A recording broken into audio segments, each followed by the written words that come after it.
Assalamualaikum warahmatullahi wabarakatuh. Hello guys, let me introduce myself. My name is Rar Sajang Pratiwi from Kontin Study Program with NPM 2342008. Here I wanna explain about navigating the international business landscape.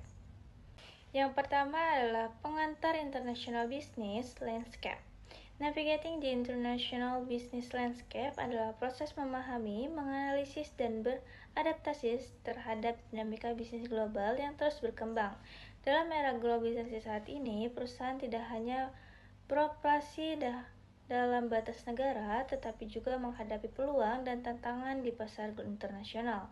Hal ini menuntut perusahaan untuk memiliki wawasan global serta kemampuan dalam menyesuaikan strategi bisnis dengan kondisi lingkungan yang berbeda.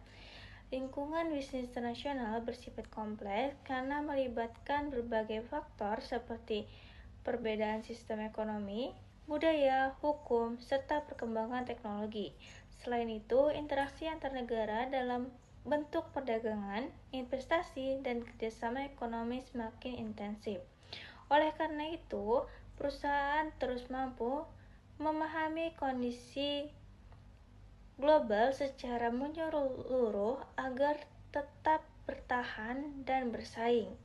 Navigasi dalam bisnis internasional bukan hanya tentang ekspansi pasar, tetapi juga tentang bagaimana perusahaan mengolah resiko, membangun hubungan lintas budaya, serta menciptakan nilai tambah di pasar global. Selanjutnya, globalisasi dan dampak terhadap bisnis.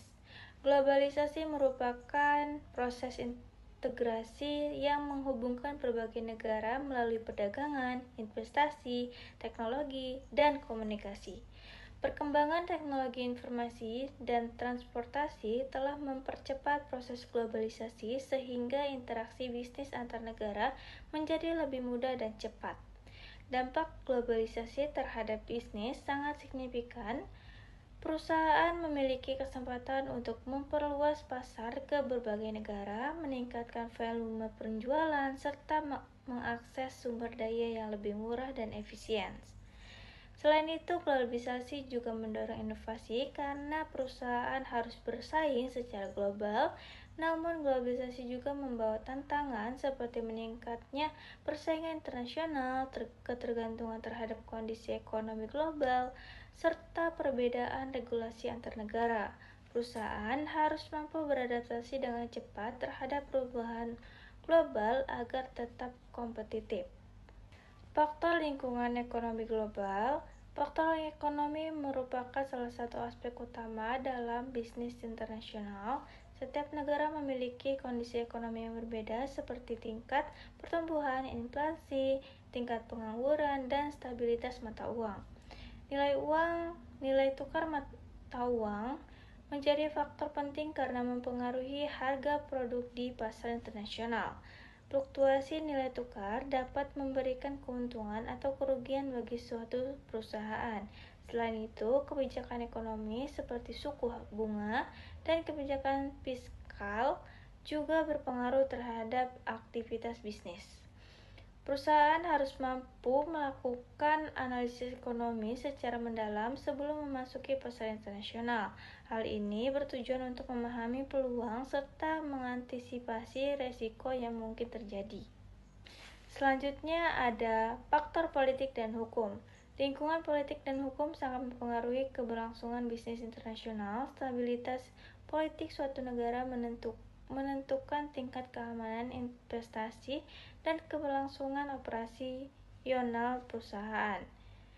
Setiap negara memiliki sistem hukum yang berbeda, termasuk peraturan mengenai perdagangan, pajak, tenaga kerja, dan perlindungan konsumen. Perusahaan harus memahami dan mematuhi regulasi tersebut agar tidak menghadapi masalah hukum. Selain itu, kebijakan pemerintah seperti tarif impor, kuota, dan embargo dapat mempengaruhi aktivitas bisnis. Oleh karena itu, analisis politik dan hukum sangat penting dalam pengambilan keputusan bisnis internasional. Selanjutnya ada faktor sosial dan budaya. Perbedaan budaya adalah Salah satu tantangan terbesar dalam bisnis internasional, budaya mencangkup nilai, norma, bahasa, kebiasaan, dan cara berpikir masyarakat. Perbedaan budaya dapat mempengaruhi cara berkomunikasi, gaya negosiasi, serta hubungan kerja. Misalnya, beberapa negara lebih mengutamakan hubungan personal dalam bisnis, sementara yang lain lebih fokus pada efisiensi dan hasil. Perusahaan yang mampu memahami budaya lokal akan lebih mudah diterima oleh pasar. Oleh karena itu, adaptasi budaya menjadi kunci penting dalam keberhasilan bisnis internasional. Selanjutnya ada strategi memasuki pasar internasional. Perusahaan memiliki berbagai pilihan strategi untuk memasuki pasar internasional tergantung pada tujuan, sumber daya, dan tingkat risiko yang dapat ditanggung. Strategi yang paling sederhana adalah ekspor, di mana perusahaan menjual produk ke luar negeri tanpa membuka operasi di negara tersebut. Selain itu, terdapat strategi seperti lisensi dan franchise yang memungkinkan perusahaan memperluas bisnis dengan resiko yang lebih rendah. Strategi yang lebih kompleks adalah joint venture dan foreign direct investment (FDI), di mana perusahaan berinvestasi langsung di negara lain. Setiap strategi memiliki kelebihan dan kekurangan, sehingga perlu dipilih secara hati-hati. Adapun sistem keuangan internasional, dalam bisnis internasional perusahaan harus memahami sistem keuangan global yang melibatkan berbagai mata uang dan sistem pembayaran. Perbedaan sistem keuangan antar negara dapat mempengaruhi transaksi bisnis. Resiko nilai tukar merupakan salah satu tantangan utama. Perubahan nilai tukar dapat mempengaruhi biaya produksi dan keuntungan perusahaan. Oleh karena itu, perusahaan perlu melakukan strategi manajemen risiko seperti hedging, yang dimana selain itu sistem perbankan internasional dan metode pembayaran seperti letter of credit juga menjadi bagian penting dalam transaksi global. Selanjutnya ada manajemen rantai pasok global, yang dimana rantai pasok global melibatkan proses produksi, distribusi, dan pengiriman barang dari suatu negara ke negara lain. Dalam era globalisasi, perusahaan seringkali memiliki pemasok dan pelanggan di berbagai negara.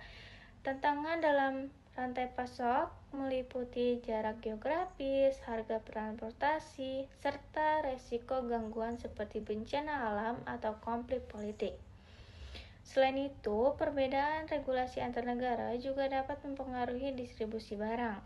Perusahaan harus mengelola rantai pemasok secara efisien agar dapat memenuhi permintaan pasar dengan tepat waktu dan biaya yang optimal. Selanjutnya ada strategi sukses di pasar global. Untuk berhasil dalam bisnis internasional, perusahaan harus memiliki strategi yang matang dan fleksibel. Pemahaman terhadap pasar lokal menjadi kunci utama dalam menentukan pendekatan yang tepat. Perusahaan juga harus mampu berinovasi baik dalam produk maupun layanan agar dapat bersaing di pasar global. Pemanfaatan teknologi digital harus mampu meningkatkan efisiensi dan memperluas jangkauan pasar. Selain itu, pembangunan kemitraan dengan pihak lokal dapat memberikan keuntungan dalam memahami pasar dan mengurangi resiko. Dengan strategi yang tepat, perusahaan dapat mencapai kesuksesan dan pertumbuhan berkelanjutan di tingkat global.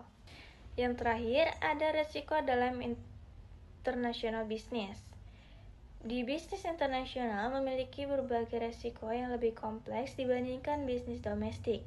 Resiko ini dapat berasal dari faktor eksternal maupun internal. Resiko politik seperti perubahan kebijakan pemerintah dapat mempengaruhi operasi bisnis. Risiko ekonomi seperti krisis global juga dapat berdampak pada permintaan dan stabilitas pasar. Selain itu, terdapat risiko budaya, hukum, dan operasional yang harus dikelola secara dengan baik. Perusahaan perlu memiliki strategi manajemen risiko untuk mengurangi dampak negatif. If I did mistake, I'm so sorry, and thank you very much for your nice attention. And finally, I say wassalamualaikum warahmatullahi wabarakatuh.